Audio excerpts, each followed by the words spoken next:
प्रसाद कुशवाहा जी के लड़के नागार्जुन कुशवाहा जी वो आ गए हैं आपके यहाँ, आपके मोहल्ले, आप सब लोगों से मिलने, यहाँ की समस्या जानने के लिए, समझने के लिए। आखिर यहाँ की युवा बेरोजगार है, इस यहाँ पे बेरोजगारी बहुत ज्यादा है, इस चीज पे बात करने के लिए। इसलिए आप सब लोगों से निवेदन है, आप सब लोग इस चीज को समझे। और इस सभा का मतलब ये नहीं है कि राजनीतिक है, इस सभा का मोटिव ये है कि हमारे विधानसभा में लूटामारी लगी हुई है। आखिर क्यों लूटामारी लगी है, आखिर वजह कारण क्या है कि हम लोग छोटे छोटे गरीब लूटे हुए, हम लूटते हुए जा रहे हैं। आखिर वजह जीतन पासवान जी को देंगे माइक और हम लोग उनके आवाज में सुनेंगे कि यहाँ पर क्या क्या हमारे विधानसभा में व्यवस्था है, अनव्यवस्था है। इस चीज को हम लोग समझने का कोशिश करेंगे। चलिए हमारे जीतन पासवान जी के लिए सब लोग जोरदार ताली लगा दें, ताकि आप सब लोगों को ये बात करेंगे इस मोटिव में कि हमारा विधानसभा क्यों इतना पीछे चला गया है। बहुत बहुत धन्यवाद जीतन सर। नागार्जुन कुशवाहा जिंदाबाद, नागार्जुन कुशवाहा जिंदाबाद, अजय प्रसाद कुशवाहा जिंदाबाद, नागार्जुन कुशवाहा जिंदाबाद। चलिए बहुत बहुत धन्यवाद। सभा के बारे में बताया जाता। आज हम लोग नरहा पंचायत के बलभद्रपुर गांव में आए हुए हैं और अजय राय जी और राधा मोहन राय जी का घर है जहां पर ये सभा का आयोजन हुआ है और यहाँ पे सैकड़ों की संख्या में लोग आए हुए हैं। आज का जो ये आयोजन है, यहाँ के लोगों को समस्या को जानना और उनके दुख दर्द को साझा करने का समय था और हम लोगों ने इस काम के लिए सबको मौका दिया और जितने भी ग्रामीण लोग थे यहाँ पर आकर अपनी समस्या को बोले और हम लोगों ने सुना और हम लोगों ने अपना बात रखा कि अगर मुझे मौका दिया जाएगा तो हम लोग किस तरह से आगे काम करेंगे। इलाका काफी पिछड़ा हुआ दिखता है।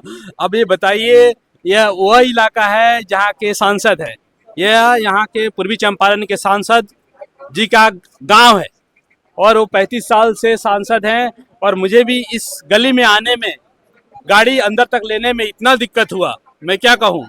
अब इस स्थिति में आप ही बताएं और मैं चाहूँगा कि आप ग्रामीणों से पूछें, मुझसे ना पूछकर आप ग्रामीणों से पूछें कि वो किस स्थिति में जी रहे हैं और उनकी क्या क्या समस्याएं हैं। आज के कार्यक्रम को लेकर कैसा रिस्पॉन्स रहा?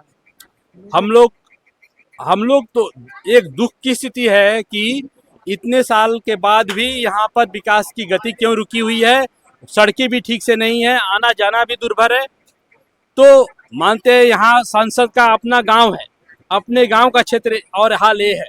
अभी यहाँ के युवा लोग भी बता रहे थे कि स्कूल का हालत क्या है। तो छोटी छोटी ये सब समस्याएं हैं, लेकिन ये आधारभूत समस्याएं हैं। जब इन समस्याओं का समाधान नहीं होगा तो फिर आगे कैसे विकास करेगा हमारा विकास। एक सवाल और कि डॉक्टर जाकिर हुसैन साहब कह रहे थे कि शिक्षा ही वह नींव है जिस पर अपने भविष्य का निर्माण करते हैं और वो बच्चे आपसे सवाल कर रहे थे कि हमारे यहाँ की शिक्षा का बहुत ही दयनीय स्थिति है, इस पर क्या कहना चाहिए? शिक्षा किसी भी समाज को आगे बढ़ाने का एक फाउंडेशन है। उसी मैंने किसी भी सक्सेस के लिए फाउंडेशन की जरूरत होती है। अगर आपका फाउंडेशन, आपका स्तंभ, आपका नींव ही कमजोर है तो आपका विकास कैसे होगा।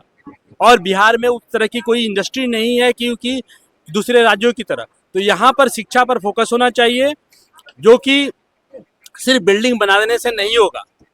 अच्छे क्वालिटी के टीचर्स होने चाहिए, छात्र वहाँ पर पढ़ें, सारी सुविधाएं होनी चाहिए। अब जो सांसद का गांव है उस गांव में ये स्थिति है तो मैं आगे का क्या कहूँ। तो मेरा जब भी फोकस रहेगा, फर्स्ट फोकस शिक्षा और स्वास्थ्य पे ही रहेगा, क्योंकि अगर स्वस्थ रहेंगे और अच्छे से पढ़ेंगे तो कोई भी समाज आगे से विकास कर लेगा। सरकार की ज़्यादा आवश्यकता नहीं पड़ेगी। सरकार की आवश्यकता क्या है? सरकार की आवश्यकता पड़ती है शिक्षा के लिए, स्वास्थ्य के लिए और इंफ्रास्ट्रक्चर रोड के लिए। अगर इन तीन समस्याओं पर सरकार काम कर दे तो जनता अपने आप विकास कर लेगी। सर आए हैं यहाँ पर सभा के, कैसा रिस्पॉन्स मिला यहाँ पर लोगों को? लोगों आप का खुद देख रहे हैं, मुझे अपार समर्थन लोगों ने दिया और सपोर्ट किया, आशीर्वाद दिया। वो चाहते हैं कि उनका मैं प्रतिनिधित्व करूं और मौका मिलेगा तो मैं अच्छा काम करके दिखाऊंगा और मैं काफ़ी खुश हूं। यहाँ के लोगों का जो आशीर्वाद मुझे मिला है और समर्थन मिला है। अच्छा, इस सभा के माध्यम से आप अपने पिता के सपनों का उड़ान भरने आए हैं। क्या अगर इसमें यहाँ के इस विधानसभा की जनता आपको मौका देती है तो इस गाँव के परिस्थिति को बदलने में क्या क्या करते हैं?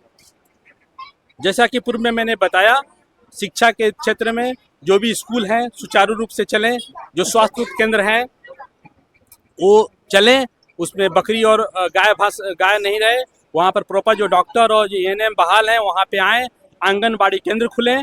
बहुत सारे वार्ड में अभी भी आंगनबाड़ी केंद्र नहीं है, वहाँ पर आंगनबाड़ी केंद्र खुले और जो घुसखोरी भ्रष्टाचार है उस पर लगाम लगाने की कोशिश किया जाएगा।